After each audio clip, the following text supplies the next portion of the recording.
Tell me, what was your thoughts on tonight, Diane? Excellent. Really good. Really helpful. Was it what? Because I think this is. I spoke to Mark. I said, Mark, I think Sean put this across your table. I said, you know what this is all about? And he said, not really. And I said, I'd like to think it's going to change the world a little bit. Yeah. Yeah? I think the want to do stuff has been there for a lot of stuff. Mark knows sometimes I've got frustrated with the lack of organisation and a structure around it ultimately. So probably that's what it's done that we haven't had. It's given us a structure to move forward. Yep. Structure is nearly why people is the number one piece of that puzzle. Yeah. Has it sort of given you a bit of hope or optimism? Yeah, absolutely. Yeah. What about yourself? What was your learnings from tonight? There's a lot to take in. Thanks for coming, by the way. That's right. I sort of really think that we have to engage the players more to really embrace the fact that the club is here because we want them to be playing and to be part of it all. And I think that they need to really respect the club and they need to put back in. And I don't think the clubs, and you'll hear me say this a lot, and if the players are here, I'll be telling them, clubs don't put enough on the players. They don't. Bloody hell. Yeah. That's all players. And they think they don't know, but it's about that's where the leadership is really. I want to thank Cam, Benio Bank. Cam, thanks for staying for the whole session, by the way. What did you? Because you see a lot of community clubs, don't you? Yeah, I see a lot of community clubs and also a lot of small businesses as well. So I think it's a good opportunity to work smarter, not harder as well, and leveraging partners to, I suppose, get something for investment rather than selling areas you say. So Yeah. That's good. Yeah. Good understanding. Leonie, what do you think? I thought it was great. I think we've tried to look at, we want a sustainable future for our club. I think we've struggled with how to build that framework and scaffold that to get to something, and I think there's some positive solutions that we can build on now, including using our players and building that culture to drive it. So those 4 revenue initiatives we chose tonight, do you think they're possible? Yeah. Is there anyone who thinks they're not? When you do your budget, I'll get your plan back within the week and build those into your budget. Yeah? I think that's really important. Zen, President of the Junior Club, thanks for coming, mate. Look, I just think there's a huge market there that we're not tapping into, and that's, you don't know where I want to know. Yep. That we can get a lot more revenue. Yep. I think it's given us a lot of clarity about what we're doing right, as well as what we're doing wrong or not doing. So I think that's given us a lot of heart, actually. You know, I think we've got a good team. We need a bigger team, and we need access to more people who aren't necessarily at that top level. Yeah. Learn how to, I think you've got enough in that top level. You need to start populating the green level yeah, that's and right. some of the black boxes. Yeah, And it's about asking. yeah, that's right. And as a new person to the committee board, you're the new treasurer. Is this giving you some confidence that, because I know you've got a financial background. It surely has, because I can clarify now just from listening to the discussions what we do well, and I think they do a lot of things well, but there are a lot of things that we can improve on that will really strengthen the club in so many ways. Yeah. Doing your health check before we walked in, I knew in those benchmarks for those 2 or 3 areas, I knew what stood out. I knew straight away. Yes. I knew where your sponsorship was at and where your membership was at. That's your opportunities, but you just haven't structured up accordingly. You need to change your structures around to focus on those energies where, the great thing about those initiatives is their profit's about 95% and the money comes in the front half of the season. Yeah? But it comes down to resources, doesn't it, and structure. Bradley? Well, working on those revenue streams and preparing properly at the front end, I think the culture will follow. So, they're the key major drivers is using those, the membership, the sponsorship, just getting the players more involved, the culture will change. Yeah, the players are a really important piece of this puzzle.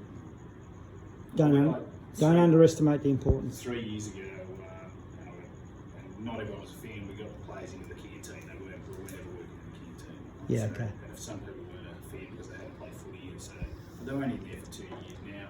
What I said to them is, you go in the canteen, it's not just about putting the club out, which it is. Yeah. But it's the sponsors, the supporters, it's- seeing you behind in the canteen. So, yeah, it's We don't put too much pressure on our players, to be honest. And if you do it in the right way, it ends up being good for them and fun for them and great for the people that have been around for a long time. Mick, what do you think? I thought it was fantastic. I've been on boards for probably 25 years, and I've witnessed a lot of different styles and ways to do things in footy clubs. But one of the things that's always been lacking, and it's a word we've used all night, is the structures. No one really has a dead set path to follow, and everyone has great ideas and works their butt off to try and get them done, but it all doesn't focus on a single point, and we lose our way and our direction. So we end up in a vicious cycle, starting and returning and coming again. So everything that I've heard tonight has been positive. It also gives a lot of tools to use and sets us up with a bit of a map for the future, which is exactly what we want to get out of this at the start tonight. Have you got a pep? Terry, it's been a really, really informative night. Have you got a pep in your step a bit? Oh, definitely. That's what tonight's about. My role is to give a pep in the step because a lot of my volunteers are. It's fair income. Huh? You actually get to a stage where You're a bit weary, Leonie? I've been a bit weary. It is, but is this even yourself, Leonie? Is this think? I'm excited. Yeah, excited. Remember I said at the front, there's not one sport in Australia educating our volunteers how to run a club. Exactly. Never has been. But you're right, And you- Terry, yeah, 12 months, last week before, yeah, nothing. Yes, it was hard to get out of bed. Never stops, mate. It never stops. But this is so we're going to revenue model 14 pieces. You're doing 5. We're going to take you to 9. So next year you can go another level. Exactly, there's room for improvement. That's what we're It gonna takes expand. less fundraising. We're steering our energies elsewhere. And who said working smarter, not harder? Was that you? I think it was you, mate. Ken. That's what it is all about. So when I rang Mick, and was it? When was that? I said, Mark. Hey, and I said, you know what this is all about? And he goes, I don't think so. I said, I didn't say it's going to change the world, but I think it's going to make a real difference. Hopefully it's achieved that, Mark. Yeah, well, we're obviously all here because we're invested in the club in some way. The issue is that over the last 2 years, the club's been going backwards, and that's really hard to see. Mate, you're invested up to your eyeballs, and just hearing that passion is why I do what I do. You know, I'm fortunate I had a career up here, but I love this, and the pressure on volunteers is just unfair. But there's no one teaching you guys what to do. But the strange thing is, and I don't know how many of us have owned businesses, but I speak for myself.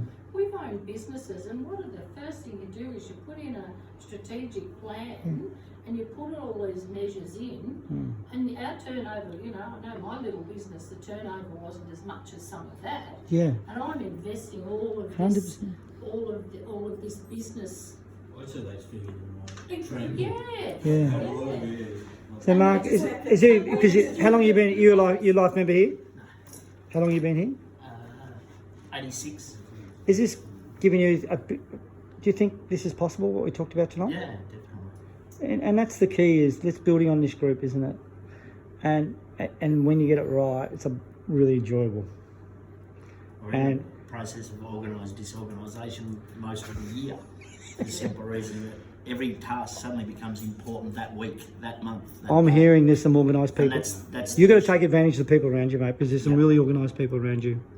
And I just feel I'm optimistic, you know. And we'll get back to you within the week. I love his passion, but that's how much it means, doesn't it? You know, it means so much to people, and they're juggling that family, club, and work life. Very rarely do I see anyone get 3 right at the one time. There's always something suffers, but the burden becomes too much, and you end up losing good quality people because it just becomes too much. My role is to give you 4 or 5 operational things to focus on, 4 revenue things, and that's it. That's simple. Summarise the night, Mick. Brilliant. In one word, brilliant. It's gives hope for a start.